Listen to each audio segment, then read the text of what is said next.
क्षमा कीजिएगा स्वामी। कर्म महत्वपूर्ण अवश्य है, किंतु वो कर्म किस भावना से किया जाएगा, वो भावना भी उतनी महत्वपूर्ण है। किसी के कर्मों का आकलन उसके मन की भावना से करना चाहिए स्वामी। एक और एक निर्धन व्यक्ति है जो अपनी भूख मिटाने के लिए चोरी करता है, और दूसरी ओर एक लोभी है जो अधिक स्वर्ण पाने की कामना में चोरी करता है। तो दोनों का कर्म और अपराध तो समान हुए ना।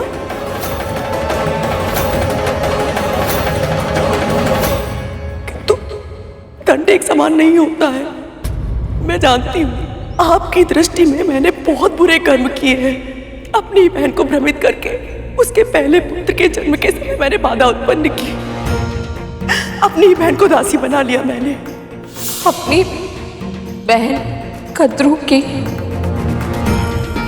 दासता स्वीकार करती हूँ। उसके दूसरे पुत्र को दास बनने के लिए विवश किया मैंने। मेरी विमाता महारानी कद्रू और उनके 1 सहस्त्र पुत्रों की दासता स्वीकार करता हूँ। किंतु ये कर्म करते समय मेरी भावना अत्याचार करने की नहीं थी। मैं केवल अपने पुत्र को सुरक्षित करना चाहती थी।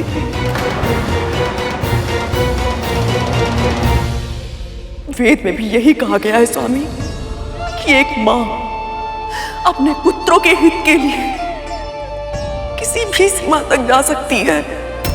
इस संसार के किसी भी नियम का उल्लंघन कर सकती है वो। जब अनजाने में महादेव ने गौरी पुत्र गणेश का मस्तक काट दिया था, तब मां गौरी ने उन्हें विवश किया था कि उनके मृत बालक को जीवित करे। प्रभु शिव ने हाथी का मस्तक काटकर गणेश के धड़ पर लगा दिया था। मां तो वो शक्ति है स्वामी जो महादेव शिव को भी अपना निर्णय बदलने के लिए विवश कर सकती है।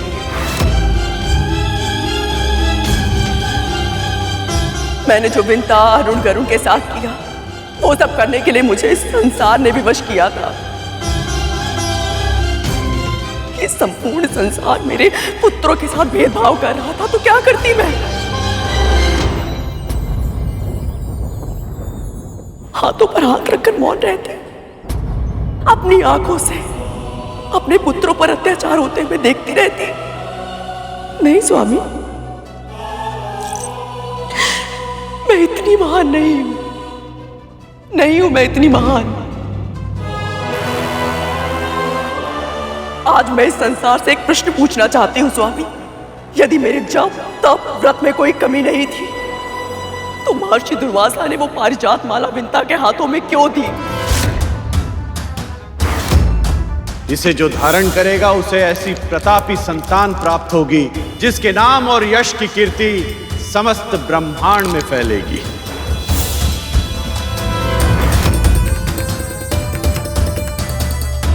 मेरे पुत्र को किसी भी ऋषि ने आशीर्वाद क्यों नहीं दिया?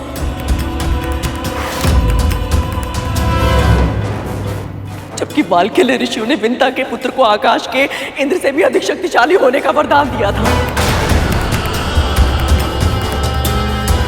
भगवान विष्णु के प्रताप से होने वाली आपकी संतान का वर्चस्व संपूर्ण आकाश में स्थापित होगा। ये कैसा न्याय है स्वामी?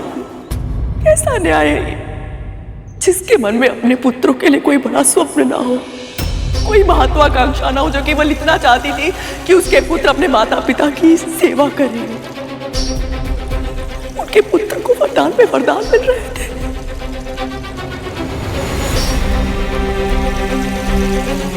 और जो मां अपने पुत्रों के लिए स्वप्न देख रही थी कि उसके पुत्र सर्वशक्तिशाली हो, इस त्रिलोक पर शासन करे, संसार पर राज करे, उनके पुत्रों को एक भी आशीर्वाद नहीं। ऐसा पक्षपात क्यों स्वामी, क्यों?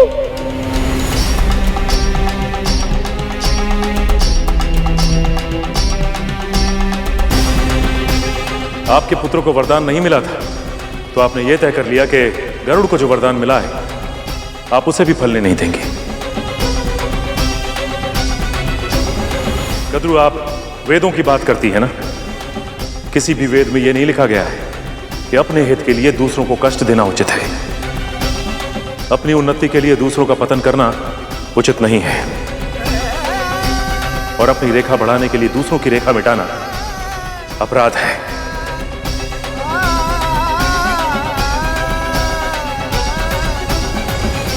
आप ये मानती है ना कद्रू कि आपने जो कुछ भी किया है अपनी संतान की भलाई और उनके भविष्य के लिए किया है, पर ये सारे कर्म करते समय आप ये भूल गई कि एक मां का सबसे महत्वपूर्ण धर्म होता है कि अपनी संतान में ऐसी क्षमता का विकास करे ताकि वो योग्य बन सके।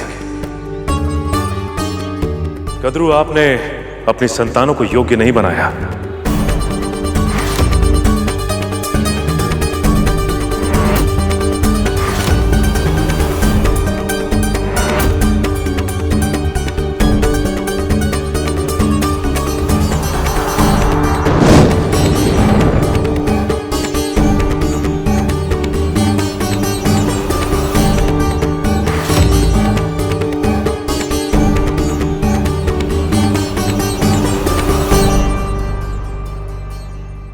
ये लीजिए, आप दोनों इस मिट्टी से एक एक दिया बनाइए।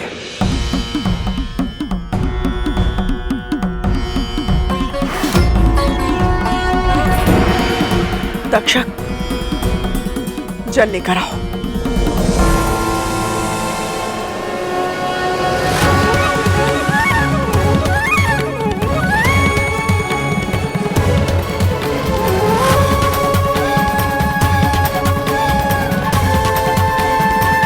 ओम विष्णवे नमः। ओम विष्णवे नमः। माताओं से दिए बनवाकर पिताजी क्या समझने का प्रयत्न कर रहे हैं?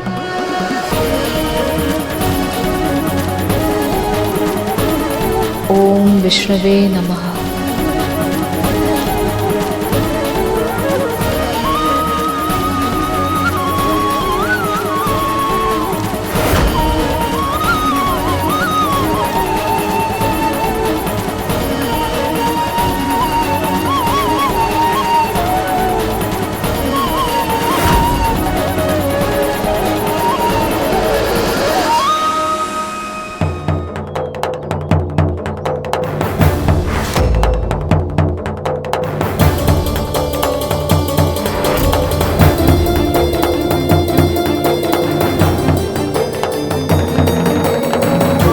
दिया बन गया स्वामी।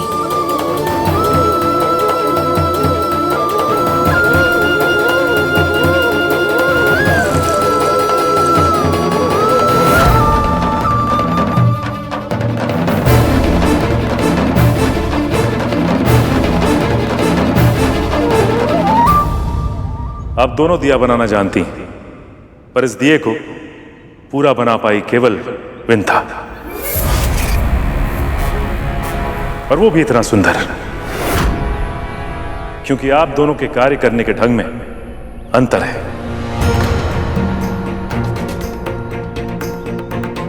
विंता मन ही मन प्रभु विष्णु का नाम लेते हुए केवल दिए पे ध्यान लगा रही थी, पर आप कद्रू, आपका ध्यान अपनी मिट्टी से अधिक इस बात पर था कि विंता क्या कर रही है।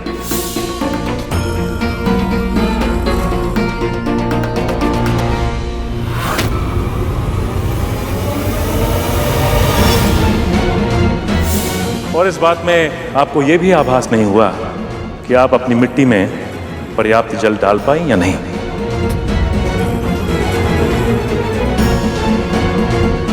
संतानों का पालन करना भी मिट्टी के दिए बनाने जैसा ही होता है। इसमें मिट्टी का ध्यान देना पड़ता है कि आपकी संतान की क्या कमियां हैं और क्या अच्छाइयां हैं, ताकि आप उनकी कमियों को ठीक कर पाएं और अच्छाई को उभार पाएं, जिससे आपकी संतान योग्य बने। किसी और की मिट्टी में अधिक जल डालकर उसका दिया नष्ट करने से आपका दिया अच्छा नहीं बनेगा, और जब तक आप इस अंतर को नहीं समझेंगी, आप और आपके पुत्र इसी तरह समस्याओं में उलझे रहेंगे।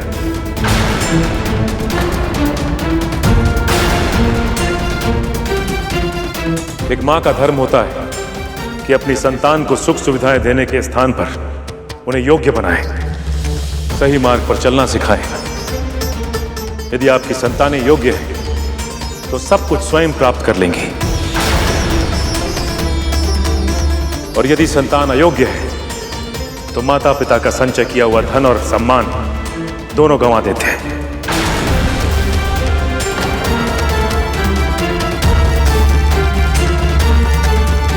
कितने ज्ञान की बातें कही है पिताजी ने। और हम पहले से इतनी पीड़ा में हैं, और पिताजी हमारी पीड़ा दूर करने के स्थान पर हमें ज्ञान दे रहे हैं।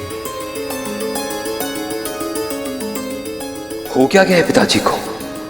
मां को नीचा दिखा रहे हैं और इस दासी की प्रशंसा कर रहे हैं।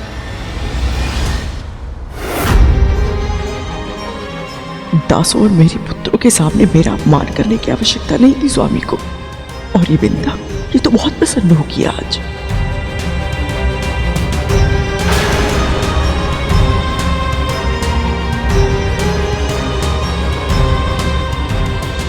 विंता, आप इस कच्चे दिए को हाथ में लेकर यही सोच रही हैं ना कि आज आपका दासत्व आपके कर्मों का ही फल है।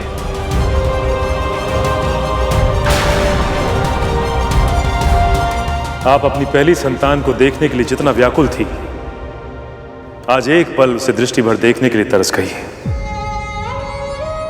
यही है प्रकृति का नियम।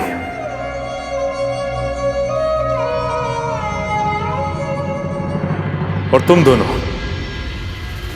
अपने इन भाइयों की स्थिति के लिए अपने इस भाई गरुड़ को उत्तरदायी मानते हो,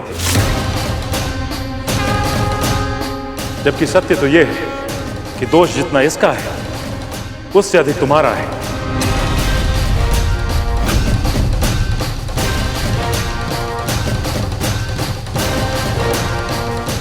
पिताजी, हम तो वहां थे ही नहीं। पिताजी, हमें तो पता ही नहीं था कि हमारे भाई अंतरिक्ष में जाने की योजना बना रहे हैं। यही दोष है तुम दोनों का। तुम अपने भाइयों के साथ शासक सा व्यवहार करते हो, उन्हें प्रताड़ित करते हो, उन्हें धमकाते हो। छोटे भाई होकर भी वो अपने मन की बात तुमसे नहीं कह सकते। बड़े भाई को एक मार्गदर्शक के रूप में होना चाहिए, जैसे कार्तिकेय गणेश के लिए इतने शक्तिशाली और ज्ञानी होने के बाद भी वो अपने भाई गणेश को प्रोत्साहित करते हैं, उत्साहित करते हैं, ताकि गणेश अपने व्यक्तित्व का उचित विकास कर पाए। वो प्रतियोगिता भी करते हैं तो केवल इसलिए कि गणेश अपना उत्तम प्रदर्शन कर सके, किंतु तुम दोनों स्वयं अपने छोटे भाई के मार्ग पे कांटे बोते हो ताकि उसे कष्ट हो और तुम तालियां बजाकर उसका उपहास कर सको।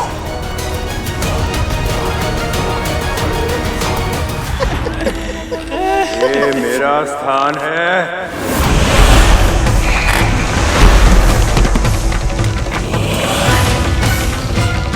और गरुड़, तुम जानते हो तुम्हारा दोष क्या है?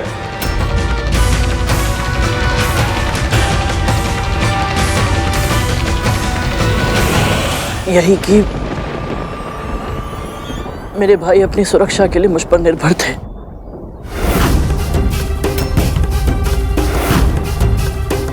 परंतु मैं उनकी सुरक्षा नहीं कर पाया। पर ऐसा हुआ क्यों?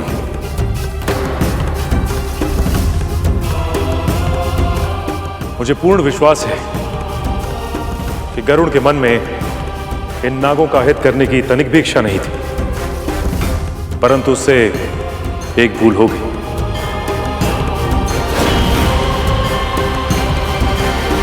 और वो ऐसी भूल है जो हम में से किसी से भी हो सकती है। क्या आप में से कोई बता सकता है कि वो भूल क्या है?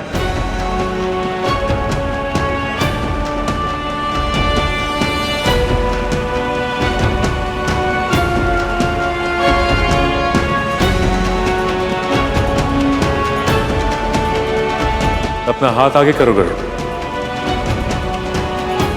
पिताजी,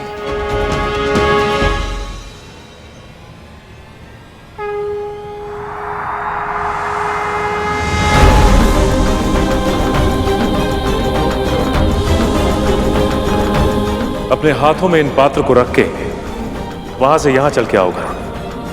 पर ऐसे कि हाथों से अन्न का एक भी दाना भूमि पर ना गिरे।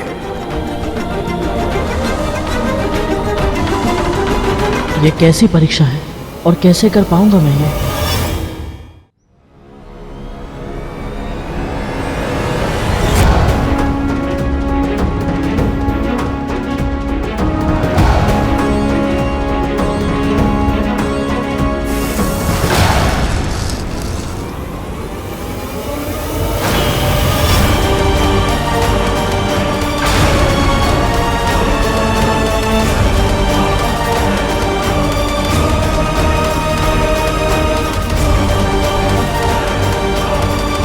क्षमा कीजिए पिताजी, मैं एक साधारण कार्य भी नहीं कर पाया।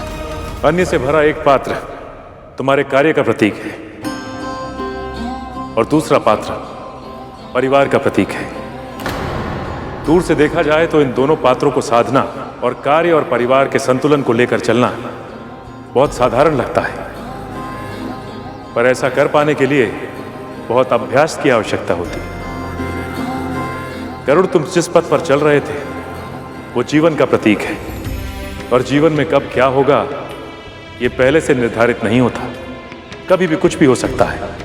कभी तुम्हारे कार्य में अड़चनें आ सकती हैं, कभी परिवार में समस्याएं उत्पन्न हो सकती हैं, और ऐसे में ध्यान भटक जाता है और भूल हो जाती है।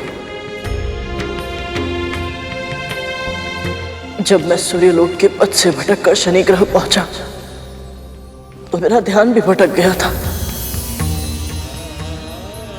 मेरी दृष्टि तो मेरे भाइयों पर थी, परंतु मेरे मन में बस यही चल रहा था कि मुझे शीघ्र ही सूर्यलोक पहुंचकर अपना कार्य समाप्त करना है, ताकि मैं अपनी मां के पास वापस लौट आऊं।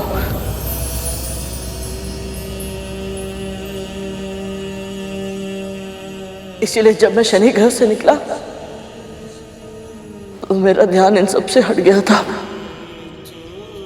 और केवल सूर्य पुष्प पाने का ही प्रयास करता रहा।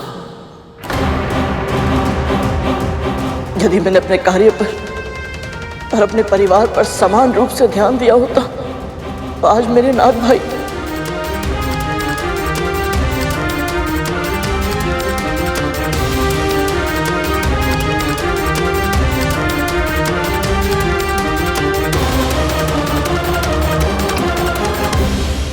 मुझे क्षमा कर दीजिए पिताजी, मैं अपना दायित्व निभाने में असफल रहा। अपने भाइयों की सुरक्षा नहीं कर पाया मैं।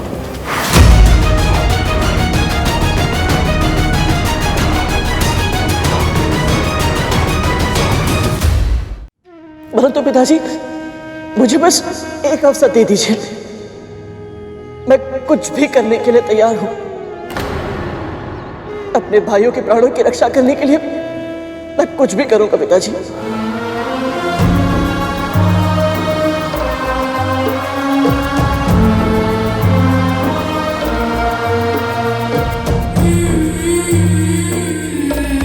हमें अपनी भूल का आभास है स्वामी। अब केवल आप ही इन्हें बचा सकते हैं। इनके जीवन की डोर टूटते हुए नहीं देख सकती मैं। आप बताइए स्वामी, हम इनकी रक्षा कैसे करें? मार्गदर्शन कीजिए स्वामी।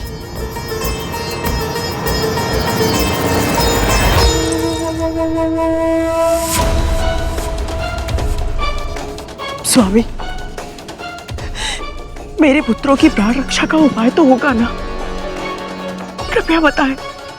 दया कीजिए पिताजी, हमारे भाइयों को बचा लीजिए।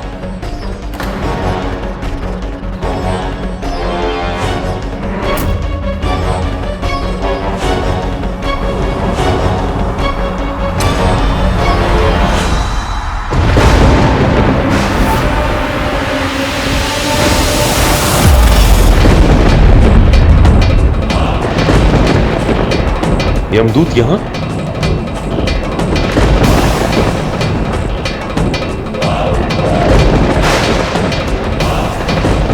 बहुत देर हो चुकी है।